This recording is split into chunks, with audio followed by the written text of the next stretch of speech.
अच्छा, यह हमारे बाबर जिया साहब है, इनकी फरमाइश पर एक डिवर्मिंग की वीडियो बनाते हैं बाबर जिया साहब और मोहम्मद अदनान अशरफ और मोहम्मद रमीज़, ये तीनों फैसलाबाद के आए हैं।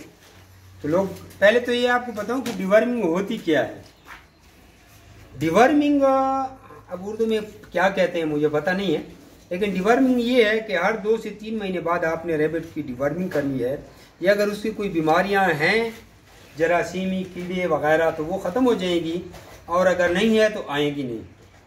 कम से कम 60 से 90 दिन के बाद पूरे फार्म की हर रैबिट की डिवर्मिंग की जाती है।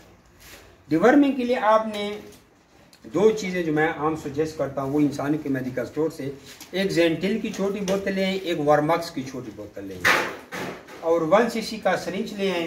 सरिंज भी शायद आप लोगों को मैं दिखा सकूँ। ये छोटा सरिंज होता है 1 cc का, ये इस पे 100 यूनिट लिखे होते हैं, पूरा 1 cc होता है। आपने जेंटिल में पूरा 1 cc सरिंज उठा के अपने रैबिट को खरगोश के मुंह में डाल देना है, बस एक दफ़ा, बस। नहीं तो 1 cc सुबह डालें, आधा cc शाम को डाल दें, ठीक है। इससे ज़्यादा डाउट है कीड़ों का तो 1 cc पहली खुराक है सुबह की, आधा cc शाम की खुराक है, आधा cc फिर कल सुबह की शाम, और फिर आधा cc कल शाम को। साथ में आपने आइवरमेक्टिन का आधा cc इंजेक्शन अगर हल्की क्वालिटी का है, और अगर इम्पोर्टेड आइवरमेक्टिन आपके पास लार्ज क्वालिटी का जो 2000 रुपये की छोटी वाइल आती है 50 ml की अच्छी आइवरमेक्टिन, वो 0.3 cc आपने लगाना है, 0.2 वो लगा देना है। 10 दिन के बाद जिस तरह आपने जेंटिल दिया वर्मक्स दे देना।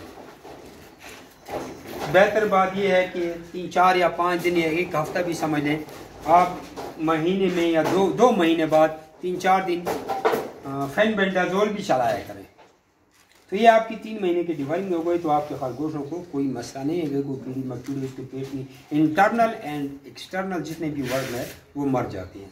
जो लोग डिवर्मिंग नहीं करते उनके खरगोशों के कानों पे आप लोगों ने देखा होगा इन्फेक्शन होता है, पंजों पे भी आता है, नाक पे भी आता है। वजह ये है कि वो 60 से 90 दिन के वक्फे में डिवर्मिंग नहीं करते, और जो डिवर्मिंग करते हैं उनके पास ये मसला भी नहीं आता, प्रेगनेंसी भी कंसीव होते हैं, काफ़ी मसले इससे हल हो जाते हैं। उम्मीद करता हूँ आपको ये वीडियो पसंद आएगी। अस्सलाम वालेकुम।